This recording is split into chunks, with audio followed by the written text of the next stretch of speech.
皆さんこんにちは。こちらは CEC-AMP3300 です。発売は2003年。当時の値段は5万円でした。CEC はユニークな製品を作るメーカーです。例えば CD プレイヤーをベルトドライブで作っています。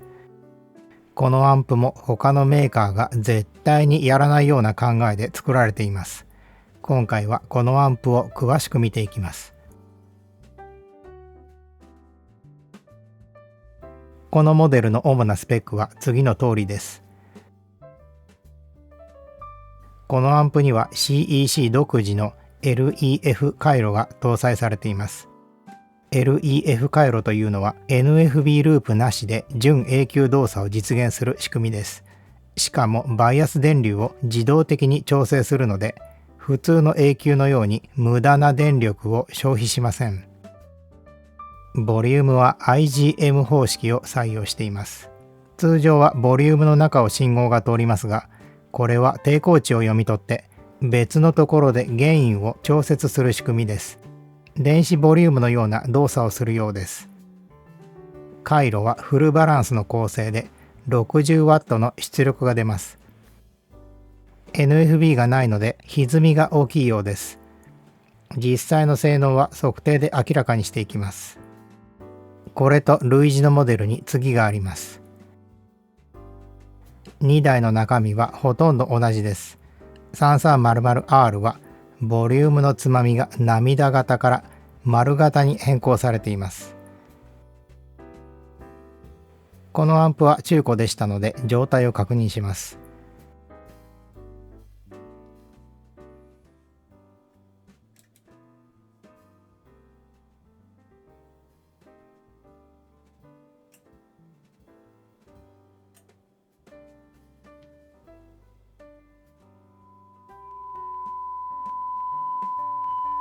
ボリュームを回すとブツブツ音がしますが、ガリではありません。信号出力を見ながらボリュームを変えます。電子ボリュームのように段階的に音量が変わります。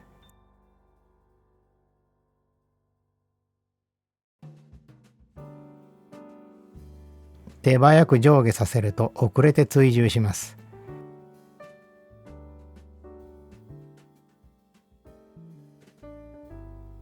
これは付属のリモコンです。アンプの操作は一番下の列にあって、信号切り替えとボリュームの調節ができます。信号のポジションは電源を切っても記憶されます。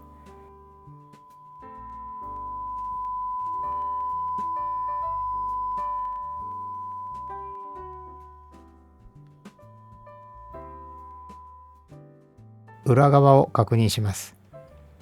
CD の入力はバランスだけです。このアンプはフルバランス構成ですから、この端子を使うと入り口から出口まで完全なバランス伝送になります。CD の RCA がない代わりに AUX が2系統用意されています。スピーカーターミナルはプッシュ式です。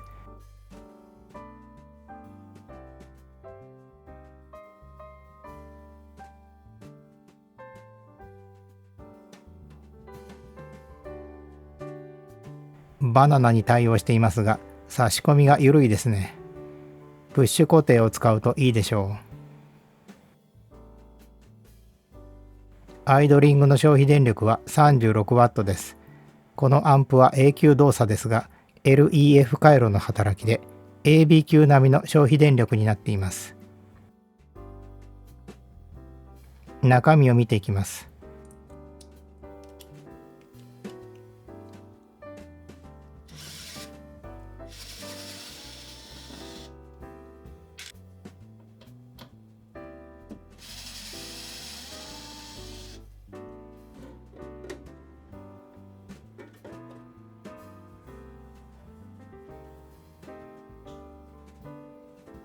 内側にスポンジゴムが貼り付けてあります。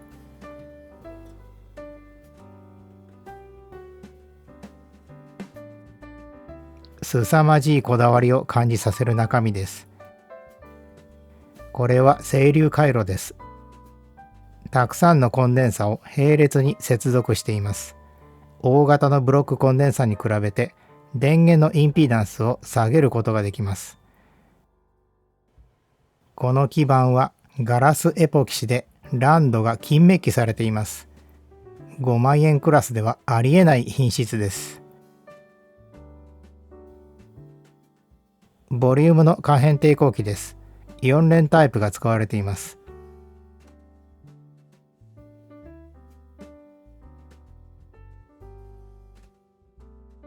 これはボリュームコントロールの回路です。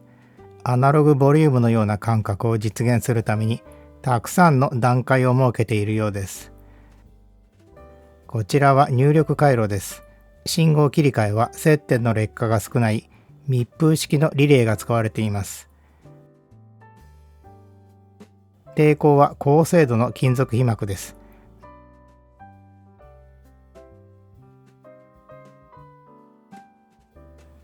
高価なトロイダルトランスが使われています。これはアンプを薄型にするためでしょう。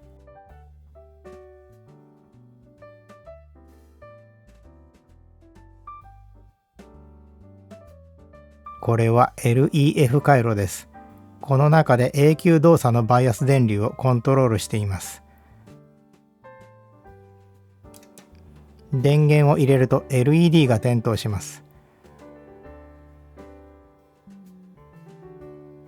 メンテナンスが必要な電気接点はプロテクションリレーだけです。ここが劣化するとダンピングファクターに現れますので確認します。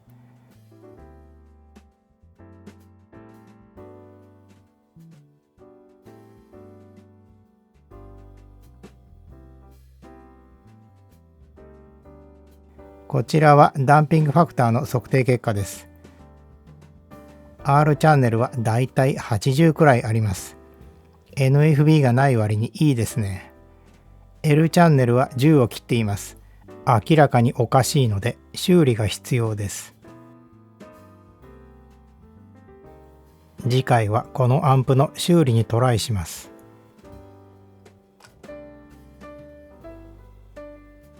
L チャンネルだけダンピングファクターが低いのは何が原因なのか、果たして修理できるのか、お楽しみに。